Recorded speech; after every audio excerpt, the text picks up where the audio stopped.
2082 सालको विजया दशमीको अवसरमा दर्शक, शुभेच्छुक, साझेदार सङ्घ संस्था लगायत सम्पूर्णमा सुख, शान्ति एवं समृद्धिको हार्दिक मङ्गलमय शुभकामना व्यक्त गर्दछौँ। नमस्कार, आँखी झ्यालमा तपाईलाई स्वागत छ। आजको अङ्कमा हामी दुधपोखरीको यात्रा देखाउनेछौँ। लमजुङ जिल्लामा अवस्थित दुधपोखरी धार्मिक आस्थाको धरोहर हो। श्रीलाल शाहले तयार पारेको यो यात्रा संस्मरण।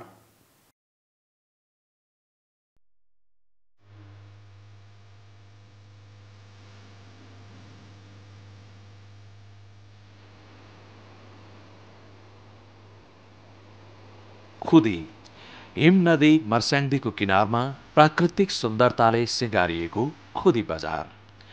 हामी लमजुङ, कास्की र मनाङको साँधमा रहेको दुधपोखरी जानका लागि अघिल्लो दिन अर्थात् गएको साउन 30 गते काठमाडौँबाट बिहान बस चढेर लमजुङको सदरमुकाम बेसी शहर हुँदै बेलुका खुदी पुगेका थियौँ। हामी खुदीको हिमचुली होटलमा पस्न मात्रै भ्याएका थियौँ, पानी दर्किन थाल्यो। रातभरि नै मुसलधारे पानी परिरह्यो।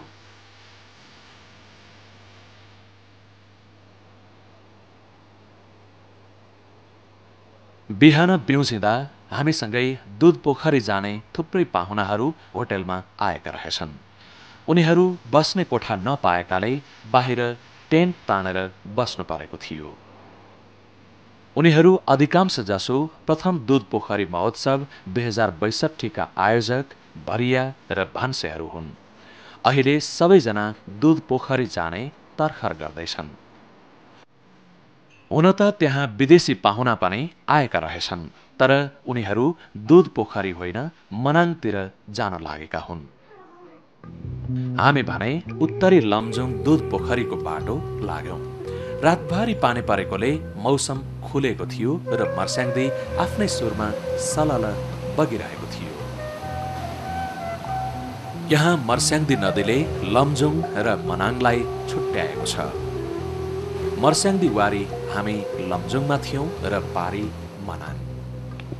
मर्स्याङ्दीको यो झोलुङ्गे पुल तरेर मनाङको सदरमुकाम चामे लगायतका विभिन्न स्थानमा पुगिन्छ, तर हामीले भने मर्स्याङ्दीलाई यहीँ छोड्यौं र दुधपोखरीको बाटो लाग्यौं। हामी बेलुका बास बस्न घनपोखरा गाउँ पुग्नु थियो, त्यसैले हामीले घनपोखरा उक्लिने बाटोतिर मोडिएर खुदी खोलाको पुल तर्यौं।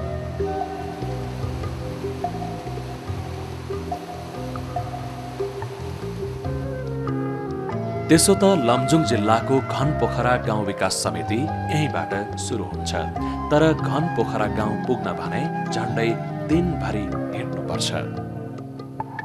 ठूलो फाँटमा रहेको यो बसोबास र खेतबारी खास गरी डाँडामा बसेकाहरूको बेसी हो। माथि डाँडामा हिउँ परेको बेला तल झर्ने र खेतीपाती गर्नेहरूका यी घर गोठहरू हुन्। त्यसैले गाउँ अहिले सुनसान देखिए पनि माथि हिउँ परेर बसी नसक्नु भएको बेला भने यहाँ मान्छे, गाई, भैँसी र भेडा बथानहरूले खचाखच हुन्छ। यहाँका धेरै जसो घर परिवारमा सयौंको संख्यामा गाई, भैँसी र भेडाहरू हुने गर्छन्। ती सबै अहिले माथि डाँडामा चरिचरणका लागि पुगेका छन्। गुरुङ बाहुल्यता रहेको यो क्षेत्र विकट भए पनि प्राकृतिक सम्पदाले भरिपूर्ण छ। जता हेर्यो उतै मनोरम दृश्यहरू हेरेर कहिले नथाक्ने।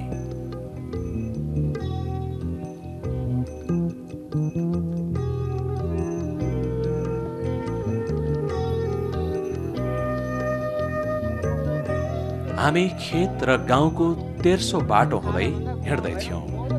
हाम्रो पछाडिबाट लम्किँदै आएका शिक्षकहरूसँग भेट भयो र उनीहरू दिनहुँ कोही 2 घण्टा, कोही 3 घण्टाको बाटो हिँडेर त्रिभुवन माध्यमिक विद्यालय घनपोखरा पुग्दा रहेछन्। बिहानको 10 बजिसकेको रहेछ। विकट पहाडी जिल्लाको शिक्षा सुगम र सहरको जस्तो सजिलो भने छैन। यहाँका अधिकांश विद्यार्थीहरूले 2-3 घण्टाको उकालो ओह्रालो हिँडेर पढ्न विद्यालय धाउँदा रहेछन्। जे भए पनि पढ्नु त पर्यो नि भनेर हामी बाटो लाग्यौं। हामी उक्लिने बाटोमा कुलो बगेकोले हिँड्न अलि अप्ठ्यारो थियो। यहाँ तल खेतमा पानी लगाउन बाटैलाई कुलो बनाइएको रहेछ। गुरुङ बसोबास रहेको धेरै जसो ठाउँमा कुलो लगाउने चलन यस्तै हो, बाटो पनि कुलो पनि। हामीले उकालो चढ्दै जाँदा पछि फर्केर मर्स्याङ्दीलाई हेरेका थियौं। जति माथि उक्लियो मर्स्याङ्दी उति सानो देखिन्थ्यो र त्यसले हामीलाई रोमाञ्चित गराइरहेको थियो। करिब 2.5 घण्टा उक्लिएपछि चौतारी आइपुग्यो। चौतारोमा बसिरहेका यी महिला दूध पोखरीको बाटोमा पर्ने ख्यागु जंगलमा रहेको गोठ जाने रहेछन्। उनको गोठ पुग्न यहाँबाट 2 दिन हिँड्नुपर्छ। उनीसँग माथि गोठमा 200 वटा भैँसी छन्।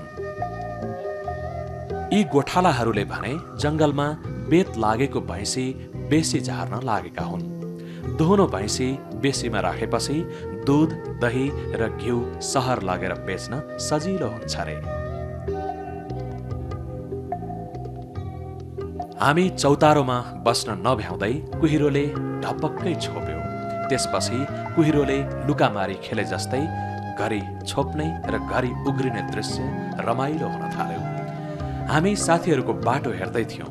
कुहिरोले भने ट्याम्मै बाटो छेकेथ्यो।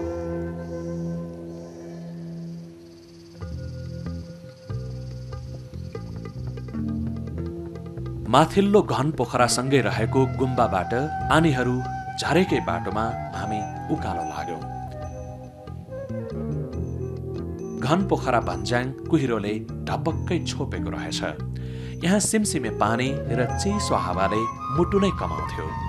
तर हामी भने उकालो हिँडेकोले अझै पनि पसिना काट्दै थियौं।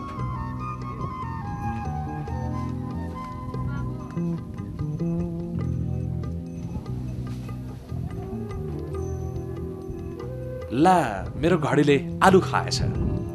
रात पर्नै लागेको बेला पनि घडीले 4 मात्रै बजाएछ। साथीको घडी पनि उस्तै, तर होइन रहेछ। भन्ज्याङसँगै रहेको घन पोखरा निम्न माध्यमिक विद्यालयमा 4 बजेको स्कुल छुट्यो अनि थाहा पायौं यहाँ 4 बजे नै रात पर्ने रहेछ। साउने मसान्तको लामो दिनमा पनि। भन्ज्याङसँगै रहेको सानो घन पोखरा अर्थात् विकट उत्तरी लमजुङको दक्षिणी द्वार। उत्तरी लमजुङका बासिन्दाहरू सदरमुकाम बेसी सहर जान वा सहर पस्न ओहोर दोहोर गर्ने मुख्य बाटो यही हो। यहाँ 2-4 वटा पसल र राति खाने बस्ने घरहरू पनि छन्। हामी पनि बेलुका घन पोखरा भन्ज्याङमै बस्ने भयौं। खाजा खान उसिनेको आलु दिए। बेलुका भइसकेपछि खाजा भनेर आलु ल्याइदिनु सहरियाहरूलाई अलि अनौठै लाग्न सक्छ, तर भोको पेट त्यसमा पनि यो हिमाली आलु त्यसै मिठो थियो। अझ भन्नुपर्दा रासायनिक मल र कीटनाशक औषधि रहित यो आलु मात्र खाएर पनि निकै सन्तुष्टि हुँदो रहेछ। कवि भैरव अर्यालले लेखेका आलु महात्म्य बल्ल बुझ्यौं र त्यहाँ आलु खाएरै हामी तङ्ग्रिएका थियौं।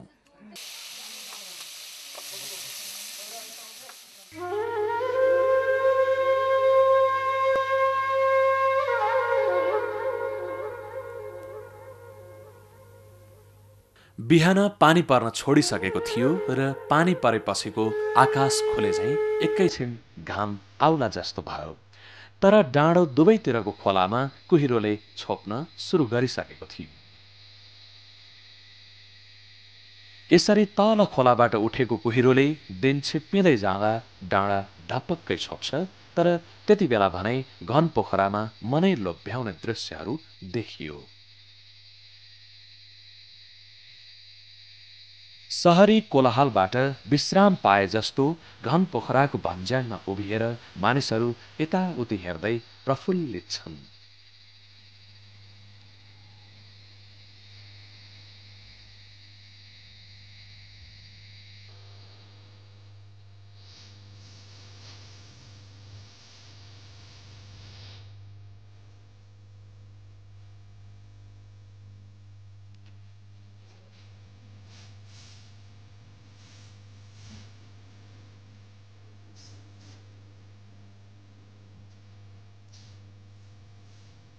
हामी बिहानै करिब आधा घण्टा उकालो चढेर मुख्य घन पोखरा गाउँ पुग्यौं। घन पोखरा ग्रामीण पर्यटनतर्फ उन्मुख गाउँ हो। प्राकृतिक सौन्दर्यता र गुरुङ जातिको संस्कृति यहाँका आकर्षण हुन्। करिब 100 घर बसोबास रहेका घन पोखरा गाउँको बनोट नै गुरुङ गाउँको परिचायक हो। यहाँ सबैजसो गुरुङ जातिकै बसोबास छ।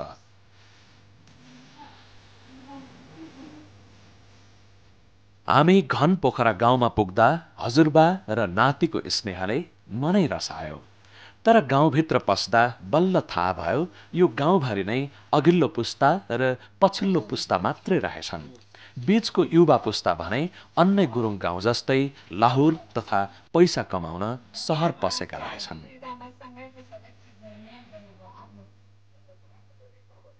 घन पोखरा गाउँमा अझै पनि परम्परागत उद्यम एवं सिपहरू सञ्चालित छन्। आवश्यक पर्ने सामग्री प्राय जसो उनीहरू आफै तयार पार्छन्।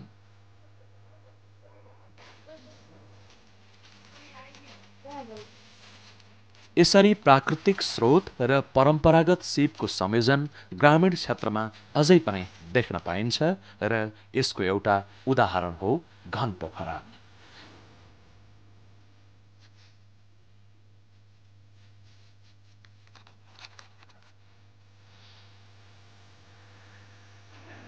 परम्परागत ठिकी कुट्ने र पिठो पिन्ने चलन घन पोखरामा अझै पनि जीवित छ। उनीहरू अहिले पनि ढिकीमा कुटेको चामलको भात नै खान मन पराउँछन्। वर्षैभरि चुलो बाल्ने मेसो। घन पोखरामा इन्धनको रूपमा रहेको दाउरालाई कुन्यौ बनाएर राख्दा रहेछन्। तर अहिले गाउँबाट दाउराको कुन्यौ हराउन थालेको छ। अहिलेको अवस्थामा पर्याप्त दाउरा पाउन यहाँ पनि मुस्किल नै छ। घन पोखरा गाउँमा गुरुङ जातिको परम्परागत गोलघर अर्थात् घुमाउने घरले विदेशी पर्यटकलाई बढी आकर्षित गर्छ। तर यो घुमाउने घर अहिले गाउँबाट लोप हुने अवस्थामा पुगिसकेको छ। यहाँ घुमाउने घर छाउन काठ प्रयोग गरिन्छ र घर छाउने काठ ल्याउन जंगलको बाटो 2 दिन हिँड्नुपर्छ।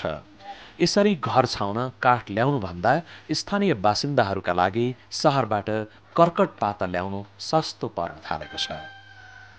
त्यसैले ग्रामीण पर्यटनतर्फ उन्मुख घन पोखराका बासिन्दाहरू अहिले घुमाउने घर बनाउँदा महँगो पर्नुका साथै वन विनाश हुने र नबनाउँदा गुरुङ संस्कृतिको एउटा पाटो नै लोप हुने द्वन्द्वमा रुमल्लिएका छन्।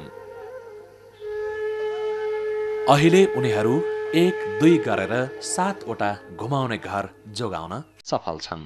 तर यसले पनि निरन्तरता पाउला भन्ने विश्वास उनीहरूमा छैन।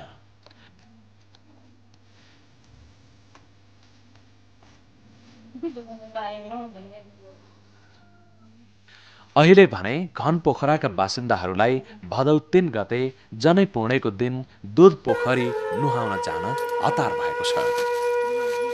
गुरुङ समुदायका छोराछोरीहरूलाई वयस लागेपछि दूध पोखरी पुग्ने र सुखमय जीवनको कामना गर्ने चलन छ। तर उनीहरूमा दूध पोखरी जति पटक पुगे पनि पुण्य नै हुन्छ भन्ने विश्वास छ। त्यसैले उमेर छौन्जेल उनीहरू दूध पोखरी जान खोज्छन्।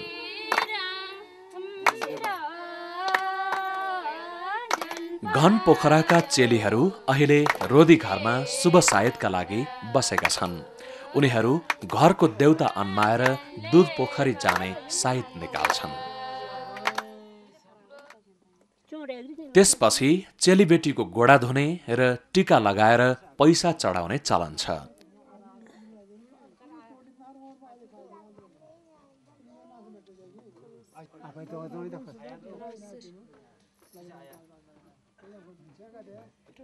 यसरी गाउँका चेलीहरूलाई टिको टालो गरेर शुभ सायतका लागि दूध खुवाएर बिदा गर्छन्।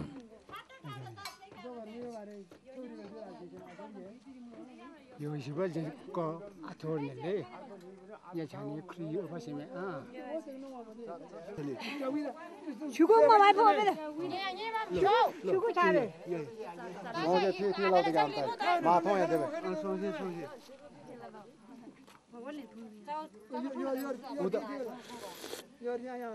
肉带桶呀。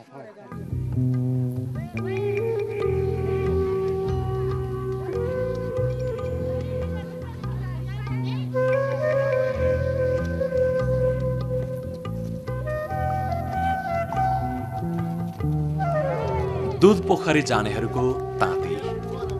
टाढा टाढाका बासिन्दाहरू पनि दुध पोखरी जान हतारिएका छन्। यस क्षेत्रका हरेक गाउँका मानिसहरूमा दुध पोखरी जाने रहर हुन्छ।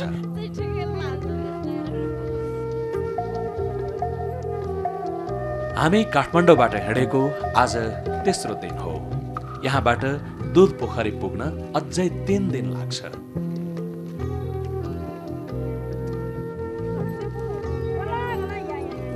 दुध पोखरी हिँडेका स्थानीय मानिसहरूलाई गाउँबाट टाढा पुगेपछि भूत प्रेतले पछ्यायो कि भनेर झाँक्रीले झारफुक गरेर पठाउँछन्।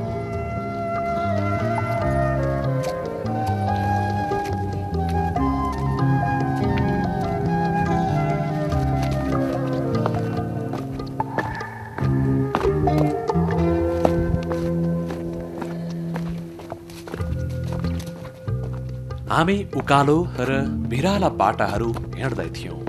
समय दिउँसोको 12 बजेको थियो। तर मौसमले गर्दा दिउँसै रात पर्ला जस्तो भयो। जति माथि उक्लियो त्यति बाक्लो कुहिरो र सिरेटो हावाले मुटु नै कमाउने। हामीलाई भने वर्षाको कारण दुध पोखरीको यात्रा छायाङ्कन गर्न मुस्किल पर्यो। हामीले उत्तरी लमजुङ तथा दुध पोखरीको बाटोमा अनेकन लोभलाग्दा दृश्यहरू देख्यौं, तर छायाङ्कन भने गर्न सकिएन। यो इलाकामा विभिन्न किसिमका जडीबुटीहरू पाइन्छ, जस्तै निरमिसी भनौँ, कुड्की भनौँ, पाँचौँले भनौँ, पदमचाल भनौँ। एउटा महत्त्वपूर्ण औषधि यासा गुम्बा अति नै महत्त्वपूर्ण छ। र यस क्षेत्रको जङ्गलमा अरू पाइने चाहिँ अब वृक्षहरूमा चाहिँ लोट सल्ला भयो। त्यसले बुझेअनुसार एउटा क्यान्सरको चाहिँ औषधि नै हुन्छ अरे भन्ने कुरा बुझिन्छ। र यस क्षेत्रमा पाइने जङ्गली जनावरहरूमा चाहिँ तपाईँको कस्तुरी मृग भयो, घोराल भयो, चित्तल भयो, भालु भयो, हिमचित्तहरू भयो, इत्यादि जङ्गली जनावरहरू पाइन्छ। पन्छीहरूमा तपाईँको डाँफे, मुनाल यी चिजहरू चाहिँ पाइन्छ, जसले गर्दाखेरि विदेशीहरू ती चिजहरू हेर्न अवश्य नै आउन सक्छ।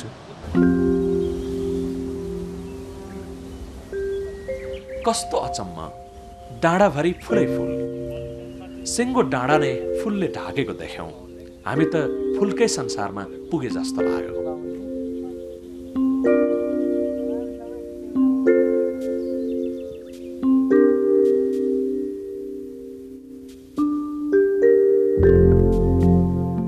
जता हेर्यो उतै रङ्गी बिरङ्गी फुलहरू। दुध पोखरीको यात्रामा हामीले फुलका डाँडा र फाँटहरू थुप्रै देख्यौं।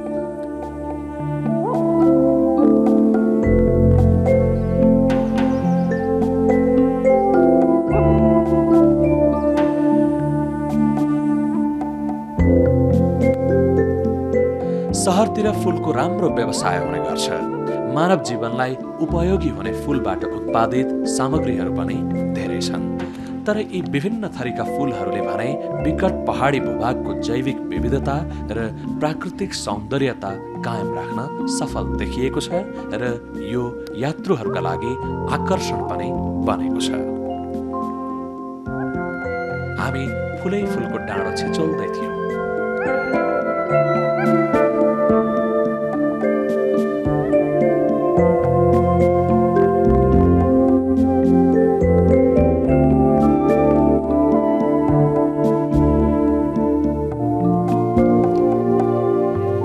उकालो, भिरालो र घना वन जङ्गलको लामो बाटो तथा दिनभरिको हिँडाइले हामीलाई अत्याइसकेको थियो र हामी झमक्क साँझ पर्नै लाग्दा ख्यागु पुग्यौं। ख्यागु जङ्गल गाई भैँसीको गोठका लागि प्रसिद्ध छ। हिजो घन पोखराको बाटोमा भेट भएकी महिलाको 200 भैँसी भएको गोठ पनि यही नै हो। उनी हामीभन्दा अगाडि आइपुगिन्। मध्य जङ्गलमा रहेको यो गोठ उनीहरूका लागि दह्रो आम्दानीको स्रोत हो भने दुध पोखरी यात्रुहरूका लागि रातिको विश्राम स्थल। हामीले आज बिहान छोडेको घन पोखरा गाउँदेखि दुध पोखरीसम्म अर्को कुनै गाउँ छैन।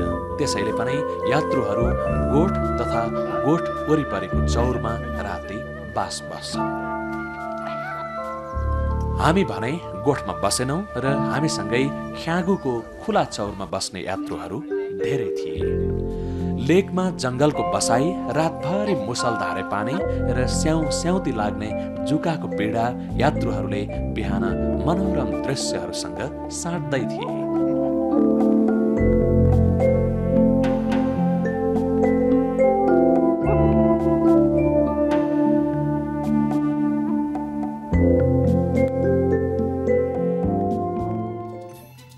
दुध पोखरी यात्राको दोस्रो भाग हामी आँखीझ्यालको आगामी अङ्कमा देखाउनेछौँ।